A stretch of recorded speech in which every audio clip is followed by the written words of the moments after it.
Hi, I am Tavish Carduff here with my dad, Duffy, for another session of our raw material, the last mental week, aligning with intention. I haven't given you any heads up on what this week was about, right? That is true. So we'll I don't know what we're going to talk about. dive right in with the question for the week is, do you have some sort of personal mission statement? I've never really thought about that. At Eagle Products, we had a mission statement that they had us come up with. Do you remember what it was? Yeah, it was to deliver the best quality product at a fair price with the best service we could muster. I like muster in there. Yes. So if you just think about the way that you've lived your life, though, I think you could come up with a summation or of a philosophy that kind of dictates how you operate. I think it's actually pretty simple. Be fair. I mean, try and be fair.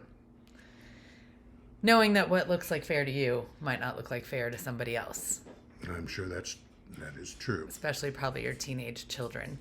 Yep, but I always tried to be fair. I agree that that was in the philosophy that we were taught. Fairness and treating others as equals, and really the idea that we weren't independently special in a way that made us more than anyone else. We were independently unique, which made us special. If that makes sense. Yep. There was an ability to recognize everybody's individuality and creativity, but also I think it was drilled into us that we were part of a collective group and that we were not independently singled out as better than anyone else. We were never the center of the universe. Not one of us. That wasn't allowed. Even if we tried to be. No, even though you wanted to be, you were convinced, hopefully, over and over again that you were not. Although that's true. You did like to think you were there for a while.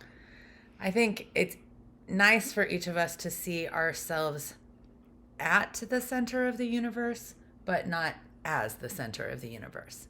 And from that standpoint, we can see all of our lessons and all of the things that come before us that make us uniquely ourselves. So when we talk about aligning with our intentions, we start with week 9, and we haven't covered the emotional weeks yet, but in week 9 we talk about intention, where we form all of the ideas about the things that we might want to do or be or accomplish or have happen around us. So, I mean, just math tells you can have so many more ideas than you can actually Right. make something happen. Well, all the stuff goes through your head, and you grab one and go with it. So how do you decide which one to grab? Well, as it comes along, you just say, "Hey, here we go." So if I'm your employee or child or whatever, and I come to you and I say, hey, I've got these 5 great ideas, and I sit down with you with them, what would be like the way that you would tailor the advice on what avenue to pursue? Well, let's hear them and decide between us which one we start with. Well, you got to start somewhere. You can't start with all of them at the same time, so you pick your road you're going to travel. And if that doesn't work out, then you change it and go down a different one. And I'm just out of curiosity, what criteria would lead you to choose the best intentions? Like, what leads intention for you? Now that's a really good question.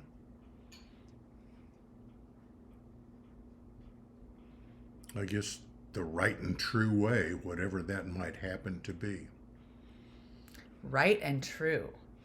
Those are words that hardly anyone can agree on. Nope, hardly nobody can. So But between two people, you can come up with a plan. you come up with a And the more people you have in the group making the decision, the harder it is to arrive at one, because everybody's got their own agendas. So when we go back to week 7, the last one where we talked about values and ideals. When you know what you value, it becomes a lot easier to set up your intentions to gear towards things that will actually serve you, right? Right. And it also depends on your goal and what you're trying to accomplish. So, are you trying to make money? Are you trying to save humanity? I mean, what are you trying to do here? Yeah, those are really important questions. Mm-hmm. So knowing what's important to you helps you choose the proper intention. Last week, Quan and I talked about having balloons, in the grocery store. Remember when you could pick, if you even got to have a balloon, Yeah. you stood under the thing, just deciding which was the best one and which one was going to give you the most joy and happiness out of all the balloons that were there. And it's kind of that way with intentions. We try them on and decide which color and which size and which statement or not is the thing that's going to represent us in our next few hours of fulfillment. And in most cases, it's pick one and start you down the path, whatever that path wherever it may lead you. How many people do you know that get stuck in that decision-making space? Oh God, I know many that get stuck there and they can't get past that, and that's the easiest part of all, is just pick one and go. I mean, you can always change your mind. You can always. That's worth repeating. You can always change your mind. Right. You don't have to. You don't have to stay with the original plan if it doesn't seem to be working out. We all have that inner voice that tells us, gives us feedback, and if we're listening to it from all of its positive aspects, it's helpful. But if that voice gets into negative chatter, then what we hear are that our choices aren't good, and that we get stuck in this arena where we can't find the positive things to pull us into decision making. And that's something that you've always been really good at, is not being stuck. So I'm just wondering, what are some of the mental tricks, or what goes through your mind when you have a tough decision to make, where either choice is going to be a good one. How do you? If that's the case, then pick one. Doesn't really matter. I mean, you start down the path and go wherever it leads you, and always have that other one in the back of your head that, we could have done this, but we went this way and this isn't working out, so let's try and get back to the other one and see how that one's going to do. How much do you see imagination playing a part in being able to just see a little of the way down each path? Well, imagination can take you all the way down the path, but it never goes that way. It never happens the way you think it's going to. The universe provides things in the pathway exactly of what we have imagined. And so you have to figure your way around them. And that changes your original plan, but you're still hopefully heading for the same goal. Maybe. The space between intention and aligning with intention is resources. So gathering the tools that you will need to bring your idea to fruition. Preparation is totally necessary. I mean, if you're going to take a path and you're going to go a certain route, when I had a sales call to make, I had to be totally prepared. I had to have all my samples right, in the right order, in my bag, the way I wanted to present them, and bring them out and show them to the customer and take them on to the next step. And it had to be a logical progression so that I wasn't wasting their time and hopefully building my order. So I'm glad you mentioned logic, because that is one area of life that you seem to have a lot of skill in. So what advice would you give to people who are ruled a lot more by emotion, where logic doesn't come as easily? And I don't really know how to answer that question, because I haven't had the emotional pull in many cases. I mean, when I got rid of it because it just wasn't doing me any good whatsoever, and it would cause me to make bad decisions when you let the emotions get in the way. So you have to push those to the side and move on. But there's an awareness. But there is an awareness. There's an awareness of the emotion and the feeling. Absolutely, but you just don't allow it to affect your decision, because it's not gonna make a good one. It's going to send you in a direction that you really don't want to go. You just think you want to go there, and you're wrong. So I'm looking at ways where we can merge those two things together, the logic and the emotion, so that our intellect and our emotion are able to work together to bring us passion and purpose, so that the things that we want line up emotionally for us and also line up intellectually. You got to make the emotion go positive. That is the key. Bingo. Right. The emotion just can't be a negative force. It has to be a positive force, and it's got to take you forward, and you go along with it in a positive direction rather than allowing it to take you in a negative direction. And so it can be worthwhile for that. And it's really good at that. And if you're emotionally attached to what you're doing, and you feel good and that it's the right thing to be doing, then that's great, and that's how you should use it. But if it's dragging you in another direction, that's when you have to set it aside and hold it away, because it will come in and change your path to where you don't really want to go. So I think that's a good point. Emotion drives things. It gets it moving. Right. And it takes it there more quickly and more enthusiastically. Yes. When we stop at being torn by emotion, right, then our logic isn't accessible. The resources that are available to us don't seem apparent, and we are stuck, unable to make choices that are actually easy to make if we know what we value, and we let our emotions have their moment, but not let them stick, because they are a passing feeling. So what I was trying to kind of get out there is, in order to find logic, a lot of times we have to name the emotion and just let it have a breath so that it can sit over there quietly. Well, like negative emotions are like jealousy or greed, things like that, and they can definitely affect your thinking and your path. So there has been a strong push just within our country to align with some intentions outside of my value system, outside of your value system, outside of the ones that we grew up with, which makes you wonder, what kind of a value system are the rest of these people walking around with, that this seems... How did they get there? Like the intentions to align with. How did they get there, and why do they stay there? It is fascinating to learn about. Mm-hmm. It becomes interesting to understand and know and question how and why people arrive at the things that they do, and whether their beliefs and ideas are truly formed in things that they want. And whether they really believe them. Or they're just told something over and over again. I just heard something this week about our beliefs are actually just things we've been told over and over again. Well, they say the best way to address a lie is to tell it over and over and over again until it becomes the truth. That's to that point. That is Mm-hmm. exactly what that was saying. To that end, our belief systems and our value systems need some regular checking.